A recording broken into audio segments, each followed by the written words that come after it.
Madame la ministre, monsieur le président, monsieur le rapporteur, la séance est ouverte. L'ordre du jour appelle la discussion de la proposition de loi relative à l'aménagement du Rhône. La conférence des présidents a décidé que ce texte serait examiné selon la procédure de législation en commission. En application de l'article 107.3 du règlement, nous entendrons tout d'abord les interventions du rapporteur de la commission, du Gouvernement, puis les explications des votes des groupes. Nous passerons ensuite directement au vote sur l'ensemble du texte adopté par la commission. La parole est donc à M. Patrick Mignola, rapporteur de la commission des affaires économiques.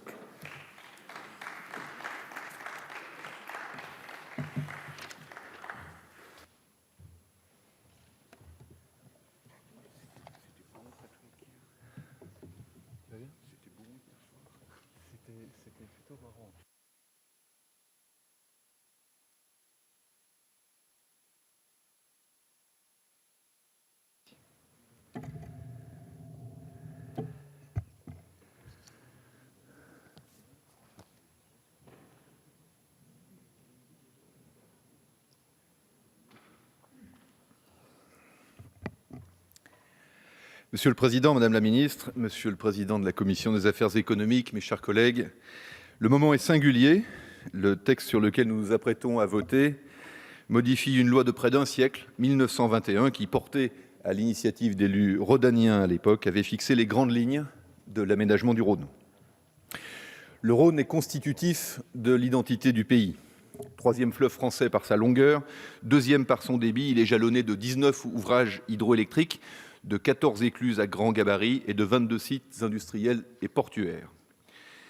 Il se démarque par un modèle de gestion unique. Il fait l'objet d'une concession accordée par l'État à la Compagnie nationale du Rhône en 1933. Cette concession confie une triple mission à CNR, l'utilisation de la puissance hydraulique d'abord, mais aussi la navigation sur le fleuve et les usages agricoles du Rhône, parmi lesquels l'irrigation et l'assainissement. Or, cette concession, octroyée pour 75 ans et dont la durée a commencé à courir en 1948, soit la date de mise en service du barrage de Génissia, va arriver à échéance le 31 décembre 2023. La présente proposition de loi vous propose donc de prolonger une telle concession jusqu'au 31 décembre 2041, tout en lui insufflant une nouvelle dynamique par la mise à jour du cahier des charges et du schéma directeur qui lui sont associés. Mes chers collègues, je souhaiterais remercier d'abord tous ceux d'entre vous qui ont contribué à la réussite de ce texte, car fait suffisamment rare pour être souligné, il est co-signé par un grand nombre de membres de cette Assemblée, issus des rangs de 6 des 9 groupes politiques qui la composent, et il a été unanimement soutenu lors de son examen en commission. Je voudrais aussi saluer l'esprit de responsabilité dont toutes et tous ont fait preuve lors de l'examen du texte. Celui-ci résulte d'un processus de concertation particulièrement nourri. Les échanges entre l'État et le concessionnaire sur la prolongation de la concession ont débuté dès 2013, puis s'en est suivi à partir de 2019 une succession d'étapes de concertation avec garant donnant lieu à une réponse et à des engagements de l'État, puis débat post-concertation organisé avec ce même garant, avis de l'autorité environnementale, soumission du dossier à la participation du public et enfin consultation administrative menée par Monsieur le Préfet du Rhône. C'est peu dire donc que toutes les parties prenantes ont été associées et entendues dans l'élaboration du cahier des charges générales et du schéma directeur annexé à la loi. Et notre Assemblée a su préserver leur équilibre lors de l'examen du texte en commission. Nous avons eu un débat de qualité, tout en adoptant que 2 amendements d'ordre rédactionnel. La procédure de législation en commission qui est allée jusqu'au bout nous permet aujourd'hui d'avoir une discussion en séance, mais sans nouveau dépôt d'amendements. Rappelons d'ailleurs que seuls 7 amendements avaient été discutés en commission. Conformément à l'article 107-3 de notre règlement, seuls les amendements de coordination visant à corriger une erreur matérielle ou assurer le respect de la Constitution étaient donc recevables en séance aujourd'hui. J'en viens à présent à la présentation des dispositions de la proposition de loi. Son premier objectif est de prolonger la concession octroyée à CNR jusqu'en 2041, soit pour 18 années supplémentaires. Le droit européen de la commande publique aurait normalement imposé une remise en concurrence de la concession à l'échéance des 75 ans, initialement prévue en 2023. Mais l'histoire particulière qu'a connue cette concession justifie une prolongation sans remise en concurrence. En effet, À l'issue de la Seconde Guerre mondiale et face aux besoins croissants en électricité, il s'est avéré nécessaire de nationaliser la production d'électricité. C'est ce qu'a fait la loi du 8 janvier 1946, qu'on a confié la production à EDF. Dès lors, entre 1948 et 2006, ce n'est pas CNR, mais bien l'opérateur historique qui a exploité les ouvrages sur le Rhône. Cela représente une période d'exception vis-à-vis du régime normal de la concession de quasiment 60 ans. Ce sont de telles circonstances imprévisibles qui justifient la prolongation de la concession à CNR. La nouvelle date d'échéance de la concession, soit le 31 décembre 2041, a été choisie de manière à ce que la durée moyenne d'exploitation de chacun des 19 ouvrages hydroélectriques sur le Rhône soit de 75 ans. La validité juridique de cette prolongation a été confirmée par l'envoi d'une lettre dite de confort par la Commission européenne à la France en octobre 2020. Cette lettre assure que le projet n'est pas constitutif d'une aide d'État au sens du droit européen en raison de la neutralité financière de la prolongation. Cette neutralité financière, mes chers collègues, est assurée d'une part grâce à la réalisation par le concessionnaire d'un programme de travaux supplémentaires et d'autre part la modification du calcul d'une partie de la redevance versée par CNR à l'État qui sera proportionnelle et progressive en fonction des prix de l'électricité sur le marché garantit une telle neutralité. Mais au-delà du bien fondé juridique de la prolongation, elle s'impose comme une évidence de fait. Le concessionnaire actuel, la CNR, dont je salue la présidente et ses équipes qui sont en tribune, dispose de l'expérience et du savoir-faire nécessaires à la poursuite de ses missions d'aménageur du Rhône. C'est un constat qui a été largement partagé lors de la concertation. CNR dispose d'une gouvernance et d'un actionnariat qui assurent que les missions d'intérêt général qui lui sont confiées sont menées à bien. Il s'agit d'une société à directoire et conseil de surveillance, ce dernier comportant notamment des représentants de l'État et des collectivités territoriales. Surtout, la compagnie dispose d'un actionnariat majoritairement public, dont 17% environ est détenu par 183 collectivités territoriales. Mais la dimension industrielle est aussi fortement présente et représente un véritable patrimoine de compétences. J'en profite ici pour rappeler que CNR représente 1500 emplois directs et 15 000 emplois indirects. À l'heure où nous devons défendre et faire croître l'emploi industriel dans notre pays, CNR est donc un joyau à préserver et un exemple à valoriser. CNR a su aussi évoluer et imprègne désormais la concession d'une forte dimension environnementale. On peut notamment penser à la réhabilitation des Launes, ces anciens bras du Rhône, mais les actions du concessionnaire en faveur de l'environnement sont bien plus nombreuses. CNR est par ailleurs le seul producteur français d'énergie renouvelable à 100%, eau, air, soleil, et le producteur de près d'un quart de l'hydroélectricité française. Puissent d'ailleurs ces missions d'intérêt général nous inspirer quand d'autres types de concessions de services publics, je pense à un certain nombre de barrages dans notre pays, puissent également inspirer le législateur pour en permettre la prolongation et qu'il demeure dans le giron du service public. En plus de prolonger la concession, la proposition de loi comprend en annexe le cahier des charges générales et le schéma directeur de celle-ci, renforçant ainsi la sécurité juridique du projet. Ces documents précisent et encadrent les missions du concessionnaire. Comme je l'ai rappelé, ils ont été mûrement concertés et présentent plusieurs évolutions, dont les deux principales sont les suivantes. Premièrement, l'extension du périmètre de la concession à des portions du Rhône actuellement gérées par Voies navigables de France, ce qui permettrait une gestion d'autant plus intégrée du fleuve. Deuxièmement, un programme de travaux supplémentaires d'un montant de 500 millions d'euros. Celui-ci contient notamment la réalisation de 6 petites centrales hydroélectriques, ainsi que la réalisation d'études de faisabilité concernant la construction d'un nouvel ouvrage hydroélectrique dans le secteur de Saint-Romain-de-Jalionnas. La réalisation de cet ouvrage a fait l'objet de nombreux débats durant la concertation et l'État a pris l'engagement d'associer pleinement les parties prenantes au projet. La Commission nationale du débat public sera saisie. Quant au schéma directeur, il est le support des programmes pluriannuels quinquennaux mis en œuvre par CNR et qui lui permettent d'investir dans des projets locaux. Ces programmes se déclinent autour de 5 axes principaux qui comprennent, en plus des 3 missions historiques du concessionnaire, un axe consacré à l'environnement et à la biodiversité, et un axe portant sur les actions complémentaires en lien avec les territoires. La proposition de loi précise que le comité de suivi de l'exécution de la concession sera consulté sur ces programmes pluriannuels quinquennaux. De plus, et c'est un point majeur pour les parlementaires que nous sommes, les députés et les sénateurs concernés pourront intégrer ce comité de suivi. Les élus auront donc leur mot à dire dans la mise en œuvre des missions du concessionnaire. Enfin, la proposition de loi comporte des dispositions relatives aux énergies réservées, afin de maintenir la compétence préfectorale s'agissant de l'attribution de celle-ci. C'était aussi un vœu fort qui a émergé de la concertation, puisque le Rhône traverse 11 départements. Je précise qu'en droit commun, la gestion des énergies réservées relève de chaque conseil départemental, mais que chacun d'entre eux a souhaité que la coordination de l'attribution de ces énergies, sujet sensible s'il y en est, soit assurée par le représentant de l'État en intelligente collaboration avec eux. Mes chers collègues, nous ne croyons pas que des dispositions réglementaires, des chiffres et des lois reflètent totalement la vie des hommes. Nous croyons au contraire, sur tous ces bancs, je crois, que les productions, les échanges, les denrées ou les résultats financiers n'ont de valeur que si elles permettent le progrès et multiplient les chances de notre commune humanité.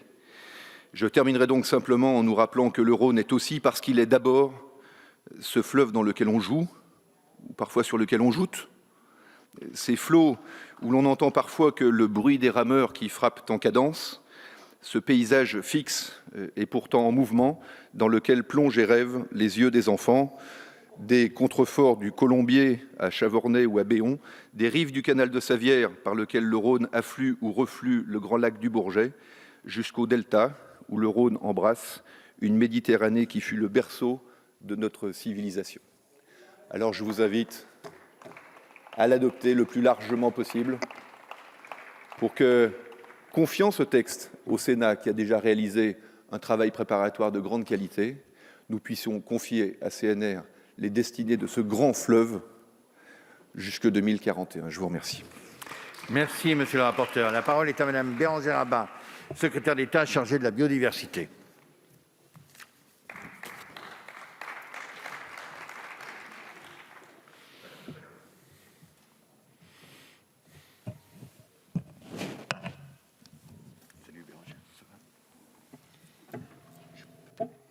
Merci, Monsieur le Président.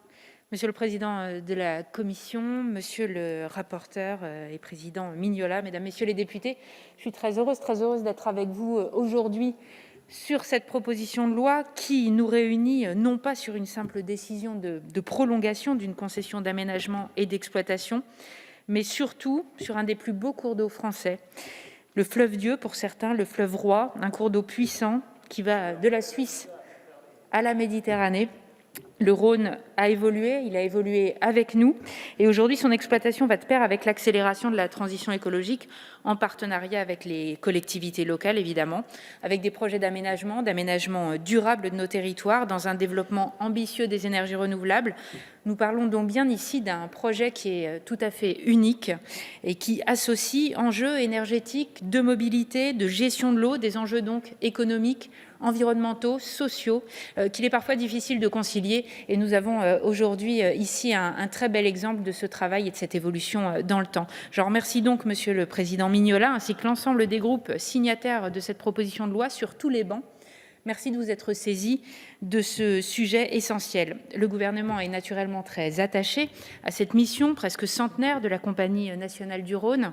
Et cette compagnie, elle n'est pas seulement à nouveau un concessionnaire qui aménage et exploite un de nos fleuves majeurs, c'est aussi un modèle unique en France, né en 1933 d'une idée absolument visionnaire qui était de confier à un seul opérateur 3 missions intrinsèquement liées, celle de la production d'énergie, de la navigation fluviale et de l'irrigation des terres agricoles.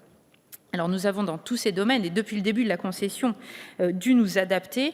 19 centrales hydroélectriques ont été construites, de même que 19 barrages, 14 écluses, 330 km de voies navigables ont été ouvertes de Lyon à la Méditerranée, de nombreux sites évidemment industriels et portuaires aménagés, et toujours avec plus d'attention aux impacts environnementaux de ces infrastructures. La Compagnie nationale du Rhône a su être une entreprise qui prenait le tournant du progrès. Avec, sans hésiter, le lancement dans un développement des énergies renouvelables, dans la protection des écosystèmes. Aujourd'hui, la Compagnie du Rhône est le premier producteur en France d'énergie exclusivement renouvelable, avec 3 gigawatts de puissance installée. de l'eau, du vent, du soleil. Aujourd'hui, c'est un mix énergétique qui est entièrement renouvelable que produit cette concession. Et puis un concessionnaire qui est également un maillon décisif du territoire rhodanien. Vous l'avez dit, un partenaire essentiel des collectivités et du dynamisme économique.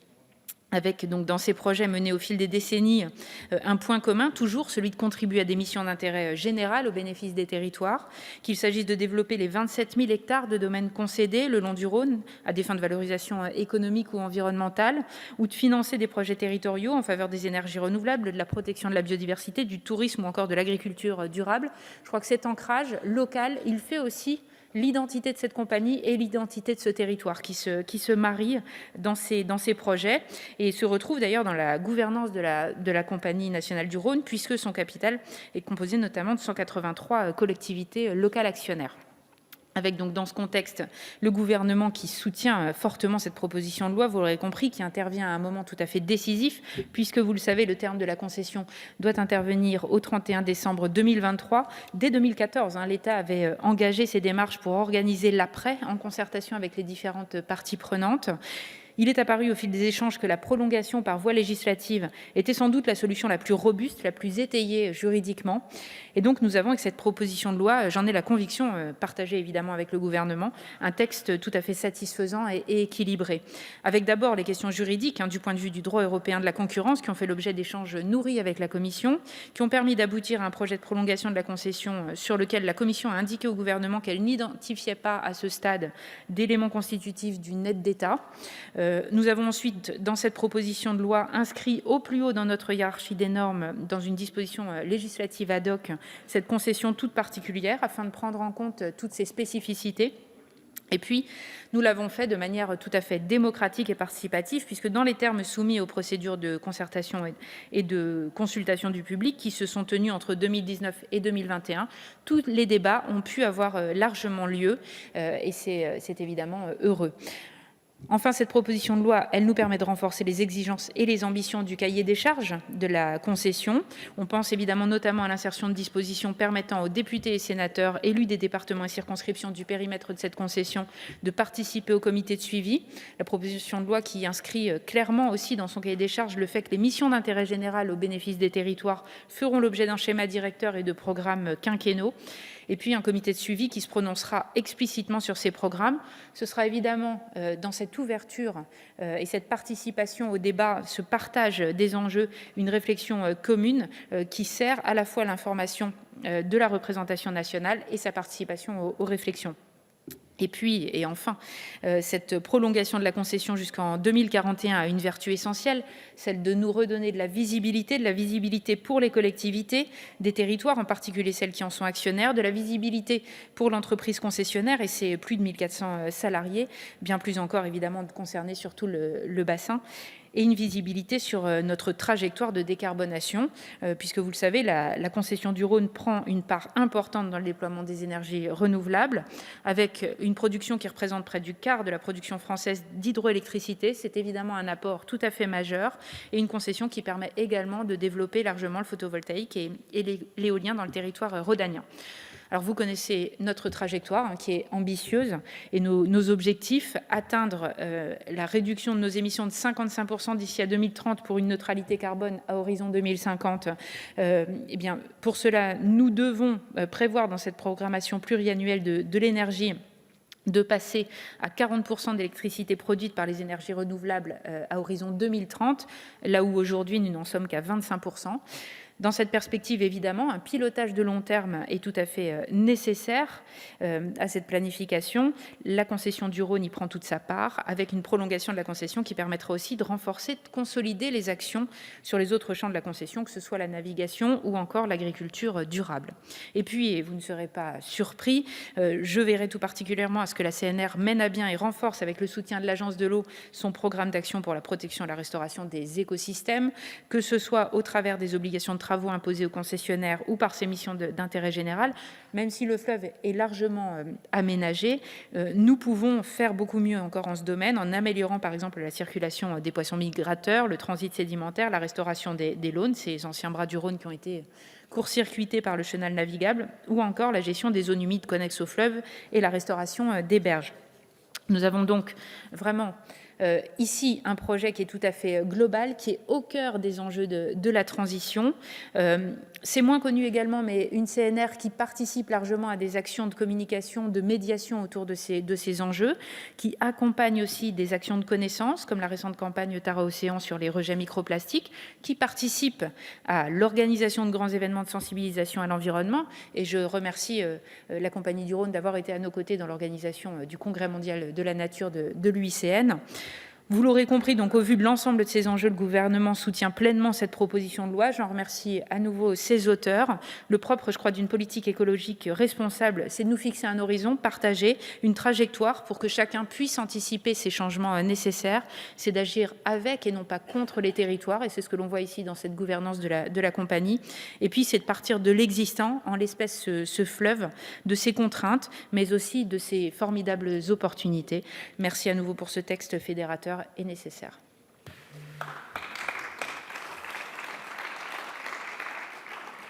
Merci Madame la Ministre. Alors, je vous ai rappelé tout à l'heure quelle était la procédure. Je pense qu'il n'est pas habituel. On a sollicité les groupes pour connaître les orateurs susceptibles de faire une explication de vote. Pour le groupe La France Insoumise, c'est la présidente Panot. Merci, Monsieur le Président, Madame la Ministre, Monsieur le rapporteur. Déjà, vous remercier, Président Mignola, pour ce texte qui nous fait d'autant plus plaisir que nous nous retrouvons avec une majorité qui, pour une fois, et je vous le dis avec plaisir, abandonne ses ardeurs libérales et se retrouve avec un texte qui résiste à la privatisation tous azimuts que nous avons connue depuis 2017. Bien évidemment, le groupe de la France Insoumise votera pour ce texte, puisqu'il s'agit de garantir que les ouvrages hydroélectriques présents dans la vallée du Rhône ne puissent être ouverts à la concurrence et livrés aux appétits du marché. Je profite de ce texte, monsieur le rapporteur, pour redire au gouvernement notre opposition ferme au projet Hercule qui a été suspendu grâce à la mobilisation syndicale et citoyenne et sans laquelle Emmanuel Macron n'aurait eu aucun scrupule à tailler en pièces EDF pour le plus grand plaisir de la Commission européenne, EDF dont nous avons impérativement besoin à l'avenir. Commission européenne qui malheureusement passe le plus clair de son temps à nous demander justement d'ouvrir à la concurrence tout ce qui bouge, comme les 400 sites hydroélectriques de notre pays, qui sont pourtant la première source d'énergie renouvelable du pays. Et je le redis aussi ici avec force, nous séparer de la gestion et de l'exploitation d'ouvrages d'une telle importance reviendrait à foncer dans le mur, et je vous remercie, Monsieur le Président Mignola, d'avoir justement mis en avant et souligné comment nous pouvions faire justement pour ne pas ouvrir à la concurrence les barrages. Vous l'avez souligné dans votre propos liminaire, car privatiser les barrages ou ouvrir à la concurrence, c'est justement se soumettre à un dogme qui fait primer les intérêts des grands actionnaires sur l'intérêt général. Privatiser les barrages, ce serait se priver des moyens de mettre en œuvre la bifurcation écologique qui nécessite une planification sur le temps long. Privatiser les barrages, ce serait voir disparaître des compétences techniques et scientifiques, une expertise publique issue de décennies d'expérience. Privatiser les barrages, ce serait menacer la sécurité et l'intégrité des ouvrages dont 25% ont été construits il y a plus de 70 ans. Et quand EDF investit 400 millions d'euros par an dans leur sécurité, je ne crois pas que le privé pourrait en faire autant. Privatiser les barrages, ce serait aussi, comme la privatisation des autoroutes ou l'ouverture à la concurrence du rail, vendre des infrastructures amorties depuis longtemps par les usagers et qui dégagent un excédent brut de 2,5 milliards d'euros. Donc les barrages constituent effectivement des maillons clés de la bifurcation écologique et doivent à ce titre rester publics. Donc je vous remercie une nouvelle fois pour cette proposition de loi qui permet donc de conserver cette gestion majoritairement publique des ouvrages hydroélectriques de la vallée du Rhône. Et d'autant plus, ce texte est d'autant plus important que nous sommes ici sur le fleuve le plus nucléarisé de France, qui connaîtra d'après les scientifiques une baisse de débit de 10 à 40% dans le futur, et donc vont en résulter des conflits d'usage de l'eau qui devront impérativement être arbitrés par la décision collective. Alors, Monsieur le Président Mignola, je vous l'avais déjà dit, nous aurions pu aller plus loin, nous aimerions que l'on puisse parler d'un pôle public de l'énergie qui irait plus loin que ce texte propose, mais les dispositions du texte que vous proposez non seulement permettent que ne soient pas ouverts à la concurrence les 19 ouvrages de la vallée du Rhône jusqu'en 2041, repoussant aussi ainsi la menace d'une privatisation, et retrouvent là un écho avec le programme que nous portons, c'est-à-dire de continuer à dire que les barrages doivent être gérés par les acteurs historiques, que les barrages sont un bien commun et que nous devons impérativement les préserver. Donc je vous remercie et nous voterons pour cette proposition de loi. Merci. La parole est au président Chassaigne.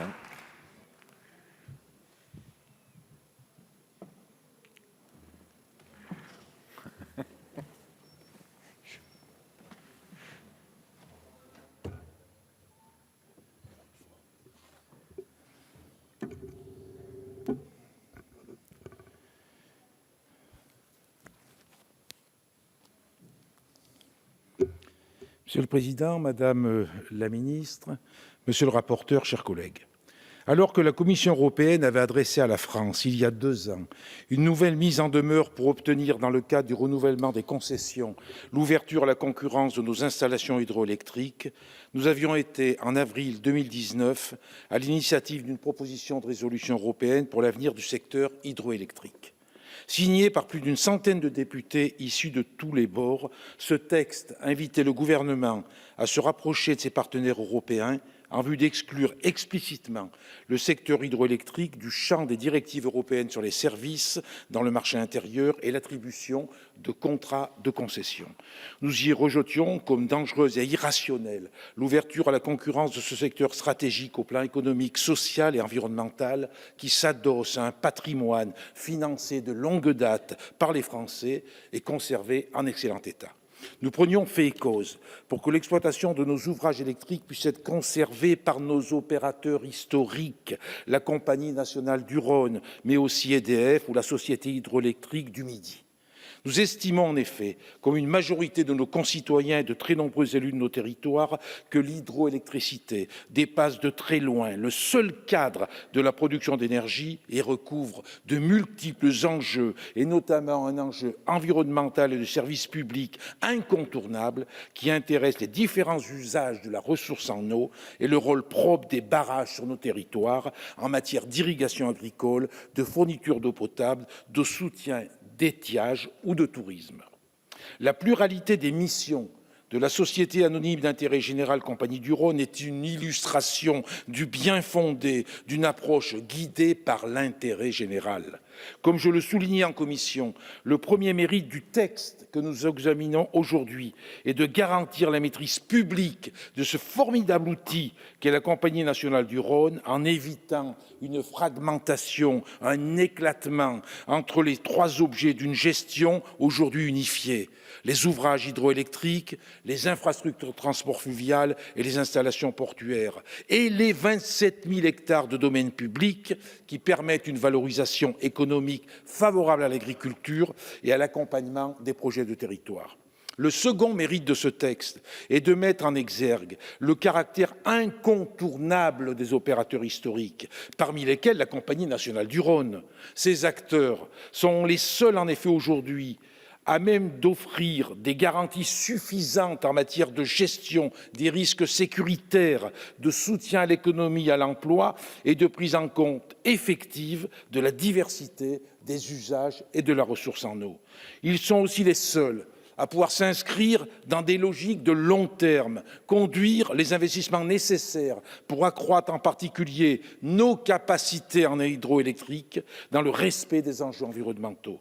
Les projets inclus dans le texte, monsieur le rapporteur, sont la démonstration, ne serait-ce qu'à travers la construction de petites centrales hydroélectriques pour 1,6 de production en plus ou l'augmentation des capacités de production de l'aménagement hydroélectrique de Montélimar, qu'on peut encore progresser en termes d'énergie hydroélectrique.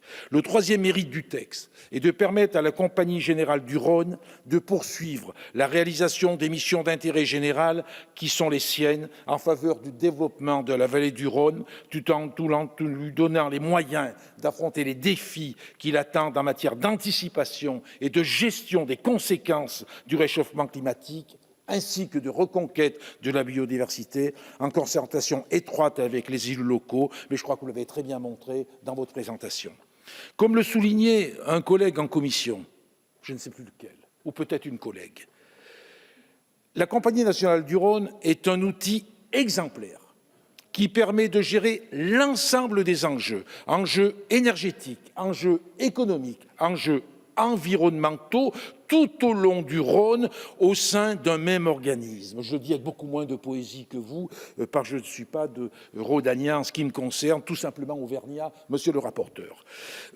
Elle illustre, cette compagnie, la pertinence d'une approche intégrée sous maîtrise publique des enjeux liés à l'eau dans la multiplicité de ses usages. Elle doit nous alerter sur le caractère impraticable et dangereux d'une ouverture à la concurrence qui viendrait démanteler de tels outils qui sont au contraire vocation à se multiplier. Nous voterons donc en faveur du présent texte en espérant que la réussite du modèle de la CNR dessillera les yeux des tenants du démantèlement de notre système hydroélectrique. Mais je me doute bien qu'après ce vote, chacun comprendra qu'il ne s'agit pas d'aller vers ce démantèlement.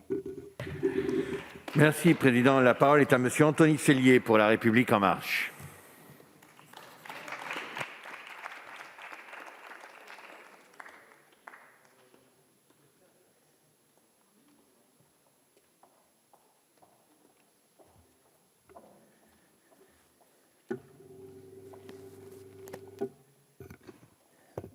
Monsieur le Président, Madame la Ministre, Monsieur le rapporteur, chers collègues, je suis très heureux cet après-midi que nous puissions parler d'énergie. Parler d'énergie, c'est parler de nos territoires, c'est parler de l'aménagement, c'est parler de développement, c'est parler d'économie, c'est parler des Français, car l'énergie est au cœur de leur quotidien, au cœur de notre économie. Nous sommes à un moment charnière pour réinventer le modèle énergétique français. Et l'examen de cette proposition de loi nous le montre bien. Il y a un siècle, la France dessinait un modèle énergétique inédit. Il permettait à tous les Français d'avoir accès à une énergie disponible à chaque instant, accessible sur l'ensemble du territoire, à un prix maîtrisé. Ce modèle a été la clé d'un développement économique sans précédent de notre pays et du rétablissement de notre souveraineté, nationale. Ce sont exactement ces enjeux que nous aurons à réinventer dans les prochaines années. Grâce à cette proposition de loi, nous allons continuer, dans le sens de l'histoire, à maintenir cette concession dans le domaine public. J'y vois là un bénéfice pour l'aménagement du Rhône, pour les collectivités territoriales qui le longent et les citoyens qui vivent autour. Pour les 14 000 personnes qui travaillent aujourd'hui de manière directe ou indirecte autour de ces concessions. Et enfin, pour notre politique énergétique et les enjeux climatiques qui s'y rattachent. Ça a été rapporté par les différents rapporteur. Le texte que nous examinons aujourd'hui ne permet pas juste une prolongation de la concession du Rhône dans les 18 prochaines années.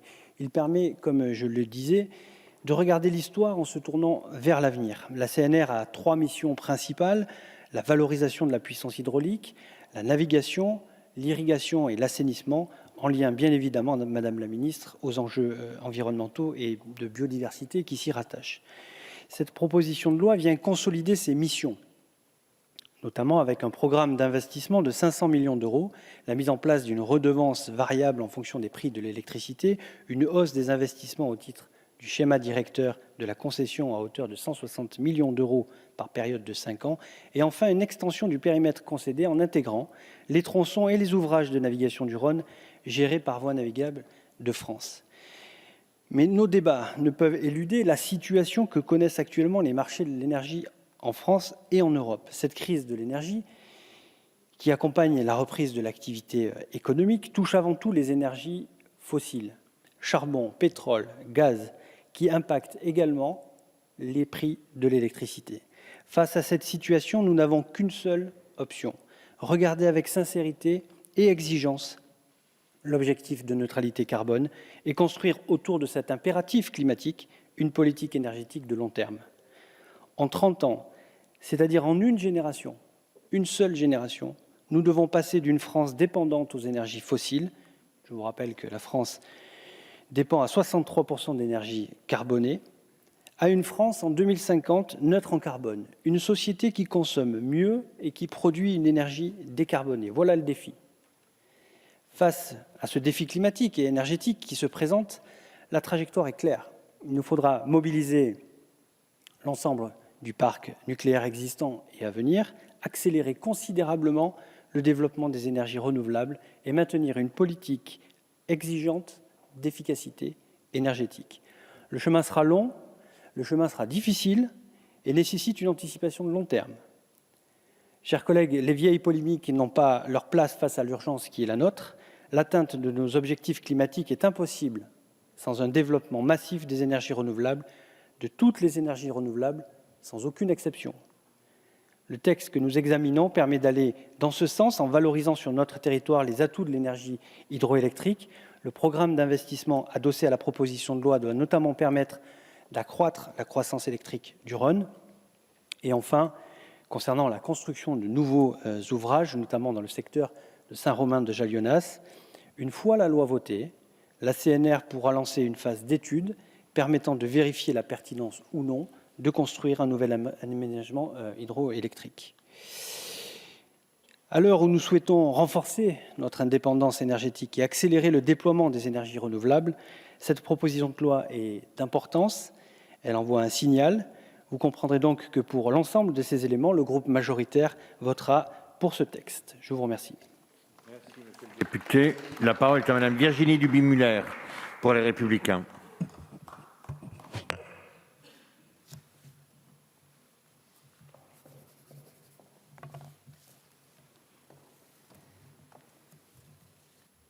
Merci, Monsieur le Président, Madame le Ministre, Monsieur le rapporteur, mes chers collègues. La concession générale du Rhône repose sur un modèle singulier, héritage du passé, puisqu'elle a été créée en 1921, dont l'objet traite à la fois de l'énergie, du transport fluvial et de la valorisation économique, notamment pour l'irrigation des cultures agricoles. Le Rhône est le fleuve mythique de notre région. Il en est un élément structurant. Long de 812 km, il prend sa source en Suisse, à 2200 mètres d'altitude dans le massif du Saint-Gothard, au cœur d'un glacier, et prend fin dans le delta de Camargue pour se jeter dans la mer Méditerranée. Légendaire, grand, puissant, il abrite également une faune incroyable. Frontière naturelle entre la Haute-Savoie et l'Ain, le Rhône a aussi un affluent dans mon département, l'Arve, dont la confluence s'effectue à Genève, ce qui donne lieu à quelques enjeux transfrontaliers franco-suisses, notamment pour la gestion des sédiments. Par ailleurs, c'est entre Anjou-Génissia et Franklin qu'a été construit le plus grand barrage hydroélectrique d'Europe à la date de son inauguration en 1948 et qui a participé alors au redressement de notre pays. Cette concession a donc été confiée à la Compagnie nationale du Rhône en 1933, ce qui fait d'elle aujourd'hui le premier producteur d'énergie décarbonée hors nucléaire en France. C'est l'occasion pour notre groupe de nous réjouir au moment où la Commission européenne propose d'intégrer l'énergie nucléaire dans la taxonomie verte. Ce n'est pas l'objet de nos discussions aujourd'hui, mais cela pourrait jouer un rôle majeur dans le financement du renouvellement de notre parc nucléaire civil, ce que le groupe Les Républicains appelle de ses vœux depuis de nombreuses années. C'est une vision que nous portons avec constance dans chacun des projets de loi que le gouvernement a présentés depuis 2 quinquennats en matière d'énergie et de transition écologique. Faute d'avoir été entendus alors, nous ne nous lassons pas de voir le président, qui a fermé Fessenheim avec tant de conviction, et sa majorité faire volte-face sur ce thème, alors que nous faisons tourner à plein nos centrales à charbon pour éviter des effacements trop nombreux. Pour revenir au sujet qui nous occupe cet après-midi, nous remercions le rapporteur Patrick Mignola de nous proposer cette proposition de loi qui se substitue au projet de 9e avenant de la concession en inscrivant la date d'échéance et le cahier des charges général de la concession dans le marbre de la loi. Je peux dire d'emblée que le groupe Les Républicains soutiendra ce texte, auquel plusieurs d'entre nous, dont le président de groupe, ont joint leur signature.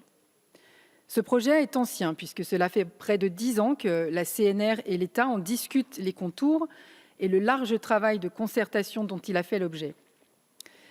Il a été réalisé dans les règles de l'art pour aboutir aujourd'hui à un résultat que mon groupe salue et qui a fait l'unanimité en commission. Ainsi, la concession se voit prolongée jusqu'en 2041. Il est proposé de moderniser son régime juridique en adoptant les obligations mises à la charge du concessionnaire.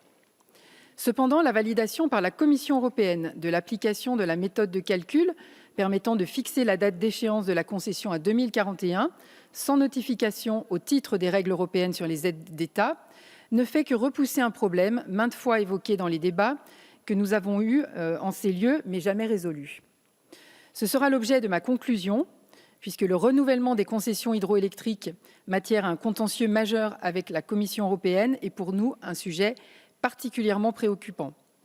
Si nous avons réussi à placer un certain nombre de concessions à échéance sous le régime transitoire des délais glissants, il conviendra de trouver des solutions pérennes afin de sanctuariser la production hydroélectrique de notre pays, indispensable au maintien du système d'approvisionnement électrique français.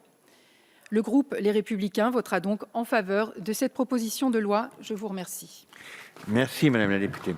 La parole est à Madame Blandine Brocard pour le MoDem.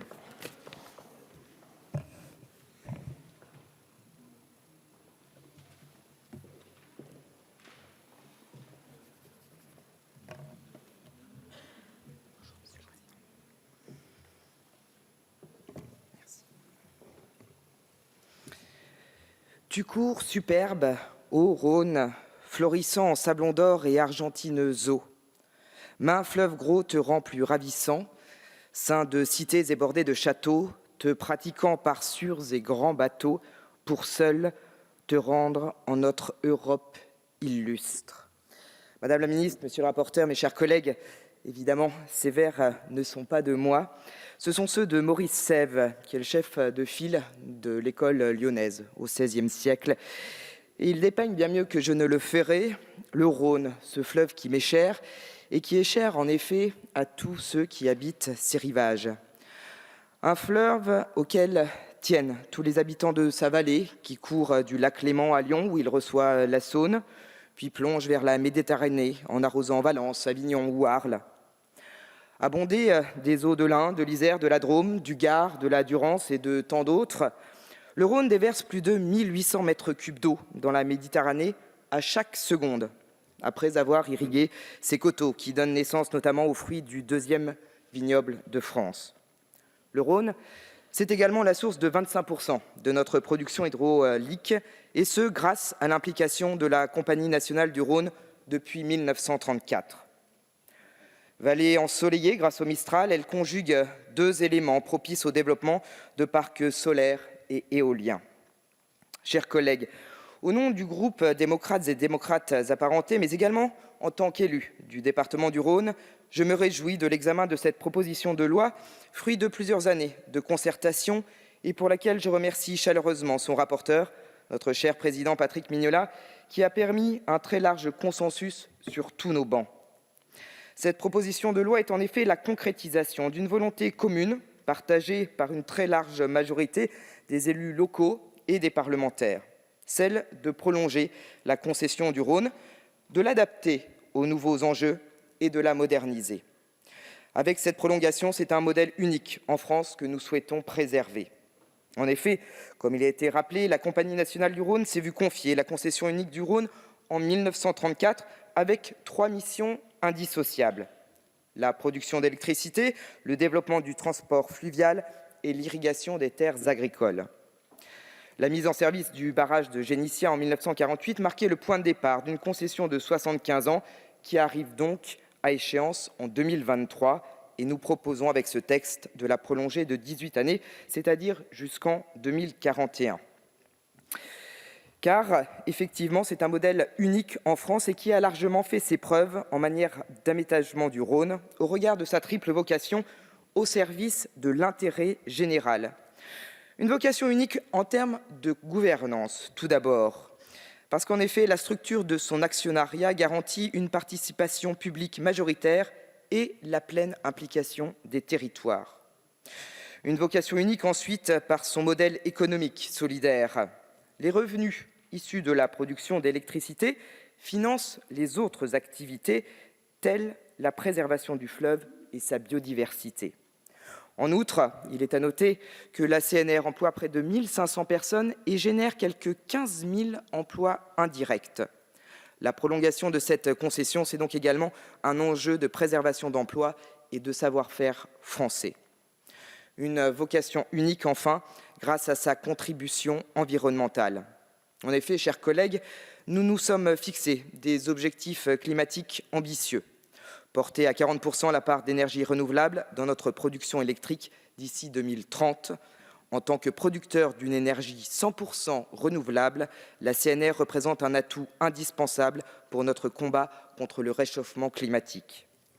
Pour conclure, vous comprenez évidemment avec quelle conviction notre groupe soutient ce texte et la volonté ferme que nous avons de soutenir cette compagnie. Un dernier mot. À l'heure où l'énergie est plus que jamais au cœur des grands enjeux internationaux et diplomatiques, la Compagnie nationale du Rhône est aussi un modèle au service de notre souveraineté énergétique et un outil de notre indépendance industrielle qu'il nous faut préserver impérativement. Je vous remercie. Merci, Madame la députée. La parole est à Madame Marie-Noëlle Battistel pour le groupe socialiste.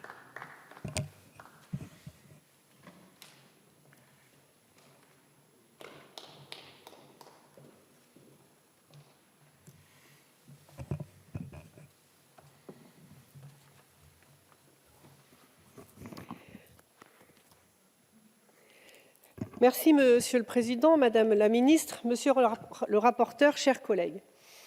C'est dans ce contexte particulier, à l'heure où les enjeux relatifs à la ressource en eau et au développement des énergies renouvelables n'ont jamais été aussi prégnants, que se pose à nous la question de la prolongation de la concession du Rhône accordée à la Compagnie nationale du Rhône jusqu'au 31 décembre 2041. C'est une loi importante pour le fleuve, son aménagement, la gestion de la ressource en eau et la fourniture d'électricité au moment où nous en avons grandement besoin et l'actualité nous le montre chaque jour. CNR a également la charge de développer la navigation fluviale, l'irrigation, et repose sur un modèle original qui entretient une relation forte avec les territoires, faisant d'elle une entreprise unique. Ce modèle n'a eu de cesse de se développer depuis que l'État lui a confié la première concession unique du fleuve. Elle exploite aujourd'hui 19 centrales hydroélectriques sur le fleuve, 14 centrales photovoltaïques, 33 parcs éoliens pour une production de 14 milliards de kilowattheures par an. Au fil des années, CNR a acquis un véritable savoir-faire. Aujourd'hui, cela fait d'elle le deuxième producteur d'électricité de France et le premier producteur d'énergie exclusivement renouvelable. C'est donc un acteur sur lequel il convient de compter pour réussir la nécessaire transition énergétique et satisfaire les besoins du pays. Vous connaissez mon engagement de longue date pour l'hydroélectricité, énergie propre, pilotable et peu chère, et pour le maintien de la gestion de cette hydroélectricité par nos opérateurs historiques que sont CNR, EDF et Chem. J'y vois là une première et belle marche vers cet objectif que nous franchissons aujourd'hui en votant cette prolongation sans remise en concurrence pour raisons imprévisibles. C'est essentiel à l'heure de la lutte contre le dérèglement climatique, et ce d'autant plus que la continuité de l'approvisionnement en électricité est aujourd'hui fragilisée dans notre pays. Nous devons donc préserver, permettre le développement de ce modèle atypique qui fait ses preuves. L'avenir de la concession fait l'objet de discussions depuis près de 10 ans maintenant, discussions qui ont pu aboutir grâce notamment à la mobilisation des salariés, de la direction et des élus. Nous devons désormais entériner ce processus sans perdre de temps, car la présente concession arrive à échéance dès demain, en 2023. En proposant de prolonger la concession jusqu'en 2041, ce texte entend donner à CNR les moyens de relever les défis qui se présentent à elle, et ils sont nombreux et importants.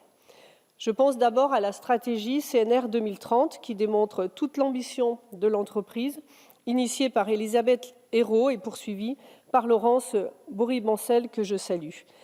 Cette prolongation est très attendue par les salariés et la direction, car en dépend le maintien des emplois, mais aussi la possibilité de nouveaux recrutements estimés à 50 emplois directs et 5 000 emplois indirects. Je pense encore à ce qu'elle permettra à CNR de poursuivre la réalisation des missions d'intérêt général qui participent au développement de la vallée du Rhône et à l'attractivité des territoires. Mais CNR devra également affronter le défi climatique et que nous constatons d'ores et déjà une fluctuation importante du niveau du fleuve en fonction des crues et des périodes d'étiage qui varient fortement.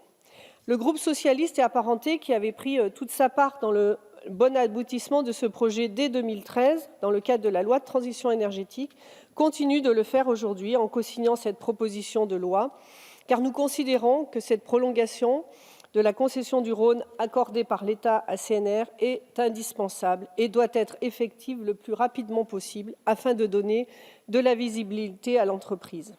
Ce texte entend également donner valeur législative au cahier des charges de la concession et aux missions d'intérêt général financées par l'entreprise, qui prévoit un programme de travaux hydroélectriques, de développement et de sécurisation de la navigation fluviale, permettant notamment d'accroître la puissance installée du Rhône.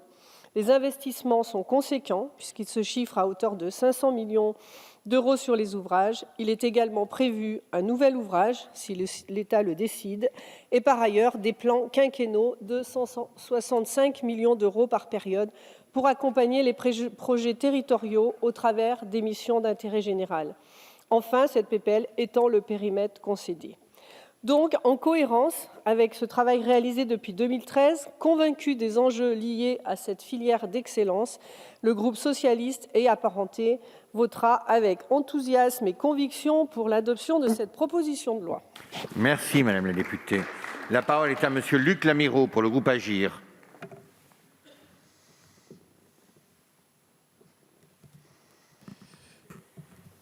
Monsieur le Président, Madame la Ministre, Monsieur le rapporteur, mes chers collègues, ma circonscription est un peu loin du Rhône et c'est pour ça que j'ai découvert cette organisation du CNR en commission.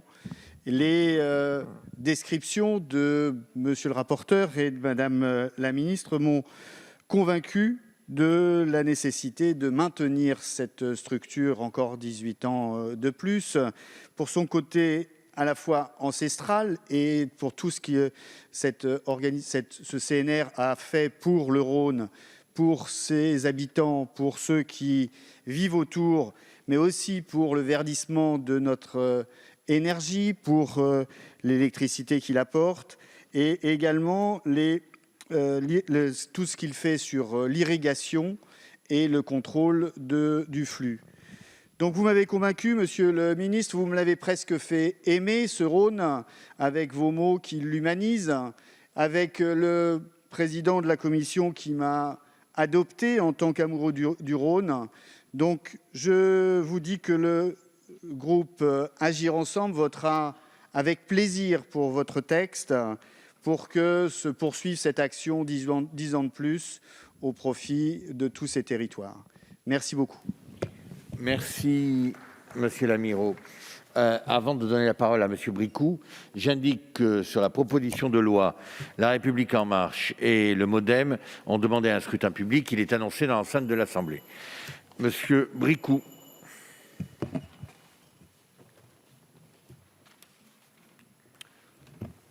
Monsieur le Président, Madame la Ministre, Monsieur le rapporteur, mes chers collègues, si le développement des énergies renouvelables et la protection de l'environnement sortent renforcés du prolongement de cette prolongation, rien n'indique qu'un autre concessionnaire aurait moins bien fait ou mieux fait.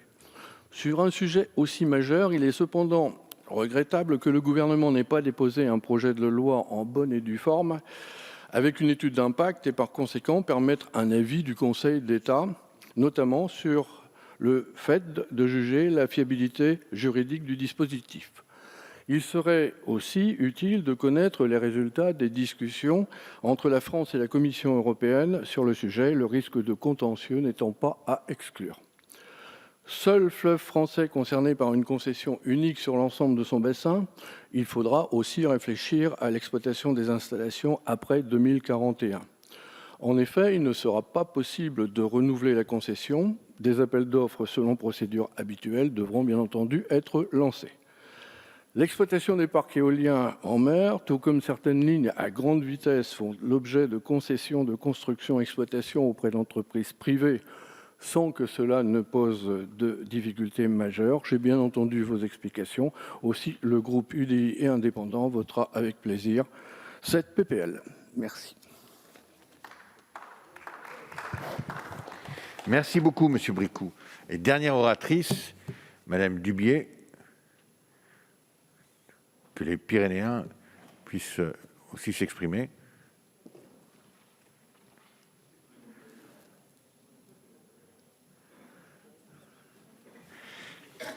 Madame Dubié pour Liberté et Territoires.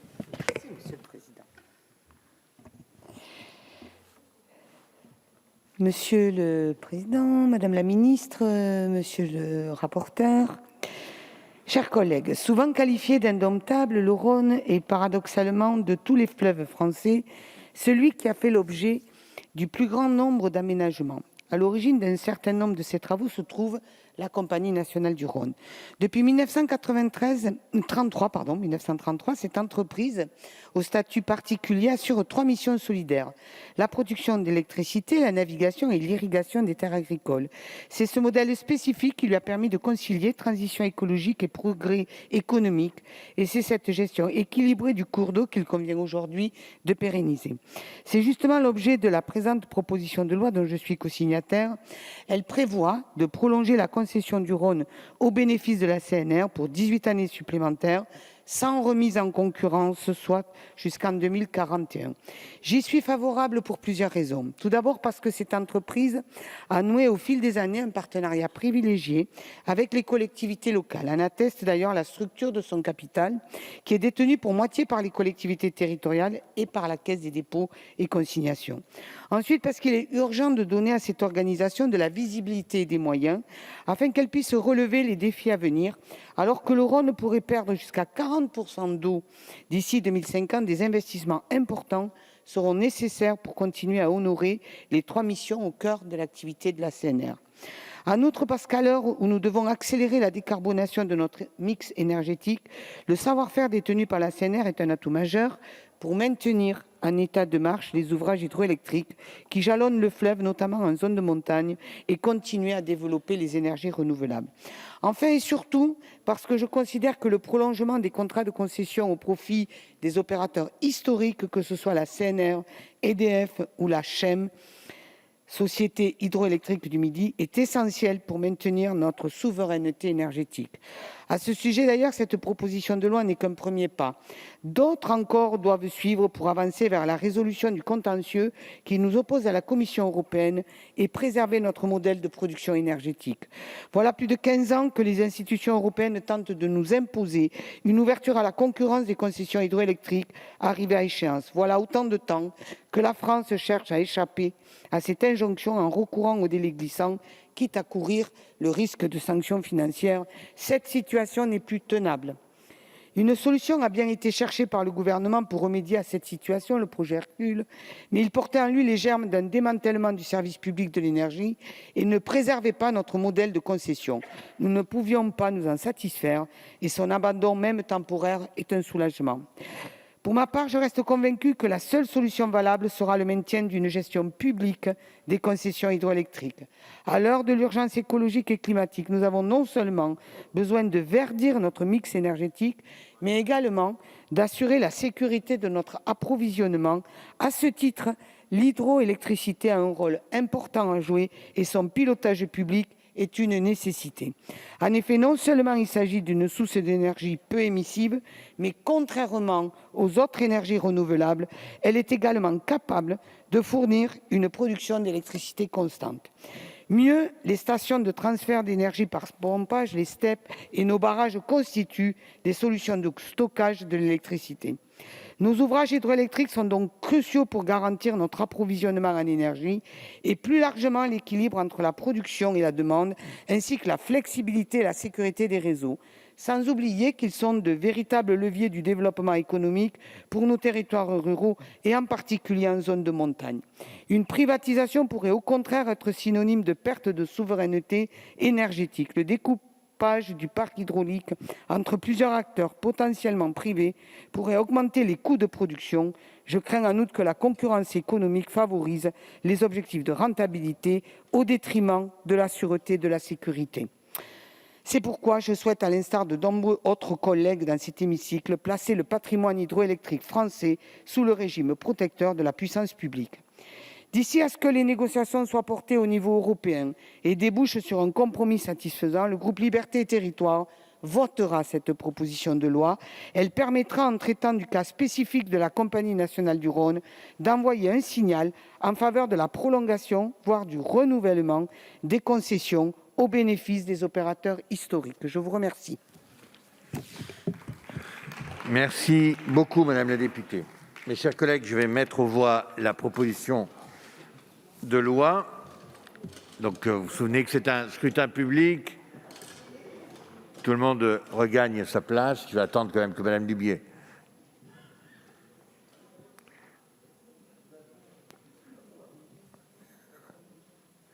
C'est bon, Madame Dubié? Merci.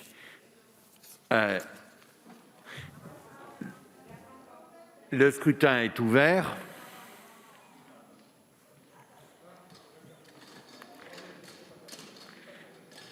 Le scrutin est clos. Résultat, votant 65, exprimé 65, pour 65, contre 0. La proposition de loi est adoptée à l'unanimité.